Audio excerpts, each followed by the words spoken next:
నమస్తే, welcome to Plus TV health సకలం సమ్మేళనం. చాలామందికి చెప్పుకోలేని ప్రాబ్లమ్స్ సెక్సువల్ పరంగా చాలా ఉంటాయి. అసలు వాటన్నిటికీ ఏంటి సొల్యూషన్ అని చెప్పేసి కూడా లాస్ట్ టైం దాంట్లో డిస్కషన్ చేయడం జరిగింది. అలాగే ఈరోజు కూడా కొన్ని స్పెషల్ టాపిక్స్తో మీ ముందుకు వచ్చాం. అలాంటి వాటికి కూడా ఈరోజు వాటన్నిటికీ కూడా ఆన్సర్ చేయడానికి మనతో పాటు ఉన్నారు జి రాహుల్ రెడ్డి గారు. వారిని అడిగి తెలుసుకుందాం మిగతా విషయాలు. నమస్తే సార్. సార్ ఎలా ఉన్నారు? సార్, లాస్ట్ టైం మీరు చెప్పినది కూడా చాలా మందికి రీచ్ అయింది. కొంతమంది కామెంట్స్ కూడా కొన్ని అడగడం జరుగుతుంది. ఫుల్ ఇలాంటి స్ట్రెస్ ఉన్నప్పుడు ఈ సెక్సువల్గా మీట్ అవుతే చాలా మంది రిలాక్స్గా ఉంటారు అని చెప్పేసి కూడా విన్నాను. అది నిజమే అంటారా? అసలు ఎప్పుడైనా అంతే కదండి. ఇప్పుడు సెక్స్ అనేది మనకు రిలాక్సేషన్కి ఒక అదే ట్రీట్మెంట్. సో మనకు మెయిన్ స్ట్రెస్లో ఉన్నప్పుడు రెండే మనకు హెల్ప్ చేయగలుగుతాయి. ఒకటి ఎక్సర్సైజ్, రెండోది సెక్స్. ఎందుకంటే ఆ సెక్స్ ఎప్పుడైతే స్పెర్మ్ రిలీజ్ అవుతుందో అప్పుడు మన బాడీలో ఆ డోపమిన్ రిలీజ్ అయిపోవడము, బాడీ వెల్ బీయింగ్ అంటే మనం ఎవ్రీ వెయిన్ అటాచ్ అయ్యి ఉంటుందా సార్ దానికి? అది కంట్రోల్ సిస్టమ్ కదా, మొత్తం బాడీని రిలాక్స్ చేస్తుంది. సో అందుకని ఇప్పుడు మాస్టర్బేషన్ చేసేటప్పుడు మనం లాస్ట్ టైం కూడా చెప్పుకున్నాం, తప్పు కాదు, అది మంచిది, ఆ టైంలో బాగా స్ట్రెస్ రిలీఫ్ అవుతుంది అని. సెక్స్లో కూడా అంతే, స్పెర్మ్ రిలీజ్ అవ్వగానే ఆ ఫీలింగ్ ప్రశాంతంగా ఉన్నట్టు, నిద్ర వచ్చినట్లు ఆ ఫీలింగ్ ఎందుకు వస్తుంది అంటే బాడీ అంతా మొత్తం రిలాక్స్ అవుతుంది కాబట్టి. ఒక అబ్బాయి ఒక అమ్మాయితో అంటే రోజులో ఎన్ని టైమ్స్ కలవచ్చు? దానికి లిమిట్ లేదు. బేసిక్గా ఏమవుతుందంటే, అంటే ఇప్పుడు లాస్ట్ టైం మనం డిస్కషన్ చేసుకున్నట్టయితే హస్తప్రయోగం చేయడం వల్ల కూడా ఒకటికి 4-5 సార్లు 10 సార్లు చేయడం వల్ల కూడా లిక్విడ్గా ఫామ్ అవుతుంది, అసలు స్పర్మే రాదు అని చెప్పేసి కూడా కొంతమంది అంటే మీరు అన్నారు. యాజ్ ఇట్ ఈజ్ ఇప్పుడు కూడా ఒక అమ్మాయితో 5 or 6 టైమ్స్ కలిస్తే స్పర్మ్ అనేది వస్తుంటుందా, లేకపోతే స్టాప్ అవుతుంటుందా? మనం సెమినల్ వెసికల్ గురించి మాట్లాడుకున్నప్పుడు మనం అనుకున్నాం, సెమినల్ వెసికల్లో 3 నుంచి 4 సార్లకు సరిపోయేంత సీమెన్ స్టోర్ అయి ఉంటుంది. సో ఫస్ట్ టైం ఒక 70% లేకపోతే 60% వచ్చింది అనుకోండి, అదే రోజు వెంటనే కలిస్తే ఒక హాఫ్ అన్ అవర్లోనో అట్లా మళ్ళీ ఒక 30% రావచ్చు. ఇంకా థర్డ్ టైం, ఫోర్త్ టైంకి ఒక 10%, 5% అట్లా వస్తుంది. అందుకని థర్డ్, ఫోర్త్ తర్వాత ఏమవుతుందంటే ఓన్లీ ఫ్యూ డ్రాప్స్ రావడము, లేకపోతే వాటరీ ఫ్లూయిడ్ రావడము జరుగుతుంటుంది. సో నార్మల్గా ఏంటంటే ఎన్నిసార్లు సెక్స్లో పాల్గొనవచ్చు ఒక రోజులో అంటే అది స్టామినాను బట్టి, రెండోది వాళ్ళ టెస్టోస్టిరాన్ లెవెల్ని బట్టి ఉంటుంది. ఇప్పుడు టెస్టోస్టిరాన్ బాగా తక్కువ ఉందనుకోండి, సో నార్మల్గా ఉండాల్సిన దానికన్నా బాగా తక్కువ ఉంటే ఒకసారి కలిస్తే మళ్ళీ రెండోసారి కలవడానికి 1 అవర్ టైం పట్టచ్చు, 1 డే టైం పట్టచ్చు, 1 వీక్ టైం పట్టచ్చు. కొంతమందికి బాగా టెస్టోస్టిరాన్ తక్కువ ఉన్న వాళ్ళు చెప్తూ ఉంటారు, డాక్టర్ నేను ఒక్కసారి కలిస్తే నాకు నెక్స్ట్ 1 వీక్ దాకా అసలు సెక్స్ కోరికే రాదు అని. ఎందుకంటే వాళ్ళ హార్మోన్స్ తక్కువ ఉన్నాయి కాబట్టి. అంటే హార్మోన్ బ్యాలెన్స్ తక్కువ ఉండడం వల్ల కూడా ఇలాంటి ప్రాబ్లమ్స్ వచ్చే ఛాన్స్ ఉంది. హార్మోన్ బాగుంది అనుకోండి, మళ్ళీ 10 minutesకే మళ్ళీ మూడ్ రావచ్చు. సో అందుకని యంగ్ ఏజ్లో ఉన్న వాళ్ళు, టీనేజ్ బాయ్స్ కానీ ఎర్లీ 20sలో ఉన్న వాళ్ళు కూడా వాళ్ళకి ఏంటంటే రోజు మళ్ళీ వెంటనే చేయగలుగుతారు. ఏజ్ గడిచే కొద్దీ డ్యూరేషన్ పెరుగుతుంటుంది, అంటే సెక్షువల్ ఇంటర్కోర్స్ టైమింగ్ పెరుగుతూ పోతుంది. ఒక పర్సన్ ఆటోమేటిక్గా ఫస్ట్ టైం కలిసినప్పుడు అంటే హెల్తీగా నార్మల్గా మంచిగా మీట్ అయింది, ఆ తర్వాత మళ్ళీ కలవాలని పార్ట్నర్ ఫోర్స్ చేసినప్పుడు ట్యాబ్లెట్ వేసుకొని, వైగ్రా ట్యాబ్లెట్ కానీ ఇలాంటి కొన్ని మీరు లాస్ట్ టైం సజెస్ట్ చేశారు, అలాంటి ట్యాబ్లెట్ వేసుకొని కలవడం వల్ల కూడా ఏమన్నా ఎఫెక్ట్ వచ్చే ఛాన్సెస్ ఉంటుందా? ఈ వైగ్రా ట్యాబ్లెట్స్ని ఎప్పుడైనా సరే మనకు ప్రాబ్లం ఉన్నప్పుడు వాడాలి. ఇప్పుడు ప్రాబ్లమే లేకుండా ప్లెజర్ డ్రగ్ లాగా వాడినప్పుడే ఇష్యూస్ వస్తాయి. ఇప్పుడు ప్రాబ్లం ఉండి వాడుతున్నారంటే మీనింగ్ ఉంది, సరే అంగస్తంభన ప్రాబ్లం ఉంది కాబట్టి మనం ట్యాబ్లెట్ వాడుతున్నాం. అదే ఏదో సరదాకి ఎక్కువసేపు చేయాలనో వాడడం మొదలు పెడితే ఏమవుతుందంటే మనకు తెలియకుండానే దానికి అడిక్ట్ అయిపోతాం. సో అప్పుడు కొద్ది రోజుల తర్వాత ఏంటంటే మనకు వచ్చే న్యాచురల్ రియాక్షన్స్ కూడా రావు. ప్రతిసారి ఇది వైగ్రా వాడే వాళ్ళలో చాలామందికి ఆ పాయింట్ చెప్పగానే అర్థమవుతుంది, సెక్స్ చెయ్యాలి అనగానే నేను ట్యాబ్లెట్ వేసుకోవాలా, ఎప్పుడు వేసుకోవాలి, నా దగ్గర ట్యాబ్లెట్ ఉందా లేదా, ఇవే ఫస్ట్ వాళ్ళకి వస్తాయి. సో ఎవరైనా అమ్మాయి దగ్గరకు వచ్చినా కూడా ఫస్ట్ వాళ్ళ దగ్గర ట్యాబ్లెట్ ఉందా లేదా అది ఆలోచిస్తారు. అంటే ప్రతిదీ వాళ్ళు టైమింగ్ చేయాలి సెక్స్ని. నేను ఇప్పుడు ట్యాబ్లెట్ వేసుకోవాలి, 1 గంట తర్వాత ఎరెక్షన్ వస్తుంది, తర్వాతే కలవగలుగుతాను, లేదా నైట్ నేను ఈరోజు వైఫ్తో కలవాలి అంటే 1 గంట ముందు ట్యాబ్లెట్ వేసుకుని వెళ్ళాలి. సో అలాంటి అడిక్షన్కి అలవాటు పడిపోతారు. ఓకే. అందుకని ఎప్పుడు కూడా ఈ డ్రగ్స్ని ప్లెజర్ డ్రగ్గా వాడకూడదు. ఏదో ఈరోజు సరదాకి వాడదాము, ఎక్కువసేపు చేద్దాము అని చేసే వాళ్ళకి తర్వాత సమస్యలు వాళ్ళకి ఎక్కువ వస్తాయి. వాళ్ళకి ఎక్కువ వస్తాయి. సరే, ఈ మధ్యలో తీసుకున్నట్టయితే అంగ సమస్య కూడా చాలా మందిలో చూస్తుంటాం అనమాట.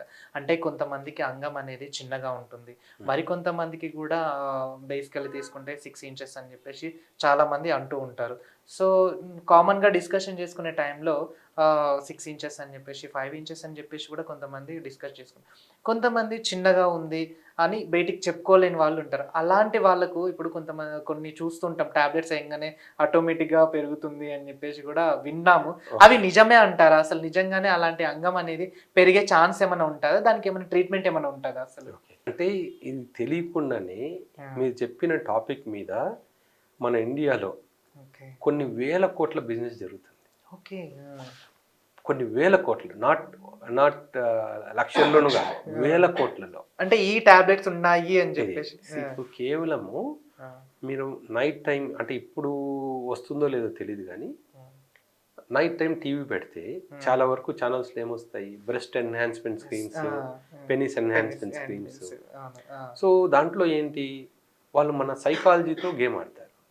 వాళ్ళు ఏమంటారు, అది పనిచేయదు, అది ఎట్లాగో పనిచేయవు, అవన్నీ ఫేకే. సో అసలు అట్లాంటి ఎవరు ట్రై కూడా చేయొద్దండి, అలాంటి మెడిసిన్ ఎక్కడా లేదు, ఏ డాక్టర్ కూడా అలాంటి క్రీమ్ ఇవ్వరు.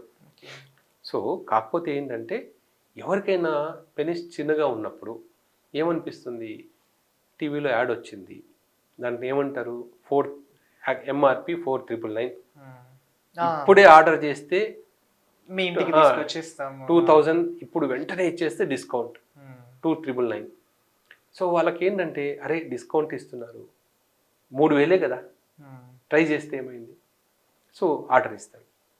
సో పని చేయలేదు, ఏదో కొంచెం పెనిస్ కొంచెం పెద్దగా అన్నట్టు అనిపించింది, మళ్ళీ ఆర్డర్ ఇస్తారు. కానీ ఇట్లా ఎన్ని వేల మంది ఆర్డర్ ఇస్తారు. మీరు ఇమాజిన్ చేయండి, నెలకి, అంటే మొత్తం ఇది ఇండియా మొత్తం మీద కదా, 1,00,000 మంది ఆర్డర్ ఇస్తే 1,03,000 ఎంత అవుతుంది, ఇంకా చాలా ఎక్కువ అవుతుంది, లాక్స్ లో దాటిపోతుంది మీరన్నట్టు. సో ఈ ఇష్యూస్ అవన్నీ ఏంటంటే కేవలం మార్కెటింగ్ ఫ్రాడ్స్. కొంతమంది ఇద్దరిని దాంట్లోనే మళ్ళీ అమ్మాయిలకి బ్రెస్ట్ చిన్నగా ఉంది, ఇది క్రీమ్ వాడితే చాలు. సో పాపం ఎవరికైతే ఇష్యూస్ ఉన్నాయో వాళ్ళు ఏం ఆలోచిస్తారంటే ట్రై చేస్తే పోయింది కదా, ఏమవుతుంది ఒకసారి ట్రై చేద్దాం. సో ఇలా చాలా మంది దీన్ని మోసపోతుంటారు. అంగం గురించి వచ్చినప్పుడు ఎప్పుడు సైజుకి ఇంత ఉండాలి, ఇంత ఉంటేనే అమ్మాయి సాటిస్ఫై అవుతుంది అనే విషయం తెలియకపోవడం వల్లనే ఇవన్నీ అపోహలు. అంగం అనేది ఒక్కొక్క కాంటినెంట్కి చేంజ్ అవుతుంది. ఇప్పుడు వెస్ట్రన్ పీపుల్కి జనరల్గా 6 ఇంచెస్ 7 ఇంచెస్ ఉంటుంది. తర్వాత టువర్డ్స్ ఏషియాకి వచ్చేసరికి నేను చెప్పేది average penis size 4 to 5 inches ఉంటుంది. ఇంకా మీరు లాస్ట్కి జపాన్ అటు సైడ్కి వెళ్ళినప్పుడు 3 to 4 ఇంచెస్ ఉంటుంది. తక్కువ ఉంటుంది, పెనిస్ సైజ్ తగ్గిపోతుంది. మీరు గూగుల్లో కూడా average penile size country wise అంటే కూడా దాంట్లో వచ్చేస్తుంది. కానీ ఇప్పుడు వాళ్ళకి 4 ఇంచెసే ఉంది కదా, కానీ అంటే వాళ్ళ ఫీమేల్స్ ఎవరు సాటిస్ఫై లేరని కాదు కదా. సో ఎప్పుడైనా గుర్తుపెట్టుకోవాల్సింది ఏంటంటే అంగం సైజుకి ఒక అమ్మాయి తృప్తి పొందడానికి లింక్ లేదు. మినిమం 3.5 ఇంచెస్ ఉంటే చాలు. కానీ ఈ ప్రాబ్లమ్స్ అన్నీ ఎక్కడ వస్తాయంటే ఎవరో ఒకరు ఫ్రెండ్స్ సర్కిల్లో నేను నా పెనిస్ 7 ఇంచెస్ ఉంది, నా పెనిస్ 6 ఇంచెస్ ఉంది అని గొప్పలు చెప్పుకోవడము. లేకపోతే పాన్ మూవీస్ అనేది మూవీ, వాళ్ళు ఉన్నదే పెద్ద ఉన్న వాళ్ళని తీసుకొని చేస్తారు, లేదా వాళ్ళందరికీ మెజారిటీ వాళ్ళకి ఇంప్లాంట్ అయ్యి, అంటే దాంట్లో కూడా అడ్వర్టైజ్మెంట్స్ ఇట్లా వేయగానే ఆటోమేటిక్ ఇట్లా ఫామ్ అయినట్టు చూపిస్తారు కదా సార్. అసలు అంటే ఇవి ఎంత ఫ్రాడ్ అంటే యాక్చువల్గా ఒకసారి నాకు పేషెంట్ వచ్చారు నా దగ్గరికి దీని మీద వచ్చి, సార్ ఈ టాబ్లెట్స్ వాడాను, మీరు చెప్పారు కదా అన్నట్టు టీవీలో. నేను ఎక్కడ చెప్పాను ఇలాంటి టాబ్లెట్స్, అసలు నాకు ఈ కంపెనీనే తెలియదు అంటే, లేదు సార్ ఇది పాన్ మూవీ చూస్తుంటే మీ యాడ్ వచ్చింది అంటే ఫోటో పెట్టేసి ఆ క్యాప్సూల్స్ యాడ్ ఇచ్చారు. అంటే ఎక్కడి నుంచి వచ్చిందో తెలియదు. అవన్నీ ఏంటంటే కామన్ ఫేమస్ డాక్టర్స్ ఉంటారు అనుకోండి, ఆ ఫేమస్ డాక్టర్స్ని ఆ ఫోటో, ఇప్పుడు నేను వీడియోలో చేస్తున్నాను, నాకు ఫోటో తీసేసి ఆ కింద ఒక బ్యానర్ లాగా వచ్చేసి ఇది వాడితే అవుతుందని. అంటే మనం ఏం చెప్పినట్టు ఉండదు. కానీ ఇంకొక డాక్టర్ని చూశాను, అపోలో హాస్పిటల్లో తను ఇన్ఫెక్షన్ స్పెషలిస్ట్. ఓకే. ఆమె ఏదో వీడియో చెప్తే ఆమె వీడియోని మళ్ళీ ఆడియో చేంజ్ చేసేసి ఇలాంటి టాబ్లెట్స్తో వాడుతున్నారని చెప్పి ఆమె దాన్ని డిఫరెంట్ లాంగ్వేజ్లో రిలీజ్ చేశారు. ఇవన్నీ అవి కూడా ఫ్రాడ్సే. ఇండియాలో ఏ డాక్టర్ కూడా పలాంటి టాబ్లెట్ వాడండి ఇది అవుతుంది అని చెప్పకూడదు. ఇది ఇల్లీగల్. అలా వచ్చింది అన్నా కూడా పొరపాటున పాన్ మూవీస్లో ఏంటంటే ఎవరు చూడరు కదా. సో ఎవరో ఇట్లా నాకు పేషెంట్ వచ్చి చెప్పారు కాబట్టి తెలిసింది అని మనం వాళ్ళ మీద కంప్లైంట్ కూడా చేయలేము. వాళ్ళు ఎక్కడో ఏదో కంట్రీలో ఆపరేట్ చేస్తుంటారు. సో సైజు గురించి చాలా మోసాలు జరుగుతున్నాయి.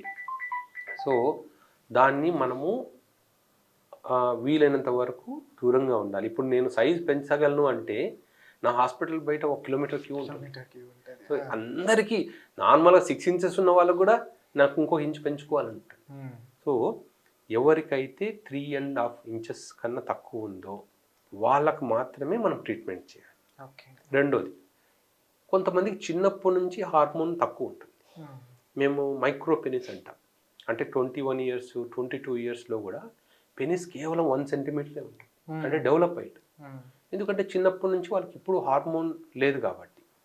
సో అలాంటి వాళ్ళకు మనము హార్మోన్ ఇస్తే అప్పుడు పెరుగుతుంది. అందుకని ఏంటంటే మనం చూడాల్సింది పెనిస్ చిన్నగా ఉన్నప్పుడు హార్మోన్ నార్మల్ ఉందా తక్కువ ఉందా. హార్మోన్ బాగా తక్కువ ఉంది అనుకోండి, అలాంటి వాళ్ళకి మనం హార్మోన్ ఇవ్వడం వల్ల కొంచెం పెరుగుతుంది. ఆ ఏజ్లో కూడా పెనిస్ పెరుగుతుంది. అదే hormone already normal testosterone normal ఉన్న వాళ్ళకు మనం ఏమి ఇచ్చినా సైజ్ పెరగదు. ఎందుకంటే ఆ ఏజ్కి అయిపోయి ఉంటుంది, గ్రోత్ అయిపోయి ఉంటుంది. సో అది ఆల్వేస్ మనం చూసుకోవాల్సింది ఏంటంటే ఇది చిన్నప్పటి నుంచి ఉందా మధ్యలో వచ్చిందా. రెండో విషయము, ఇప్పుడు ఆల్రెడీ పెనిస్ పెద్దది ఉండి ఏదో కారణం వల్ల పెనిస్ చిన్నగా అయిపోయింది అనుకోండి. అంటే ఆల్రెడీ ముందు పెద్దగా ఉండి తర్వాత బ్లడ్ వెజల్స్లో ప్రాబ్లం వచ్చో లేకపోతే హార్మోన్స్ తక్కువ స్ట్రింక్ అయినట్టు అనిపించింది అనుకోండి, వాళ్ళకు మెడికేషన్ ఇస్తే మళ్ళీ పెరుగుతుంది. మళ్ళీ అంటే పెరుగుతుందంటే మళ్ళీ నార్మల్ సైజ్. అంతేగాని డాక్టర్ నాకు ఇంతకుముందు 4 ఇంచెస్ ఉంది ఇప్పుడు 6 ఇంచెస్ చేయండి అంటే చేయలేము. అలా చెయ్యాలి అంటే ఓన్లీ సర్జరీ చేయాలి.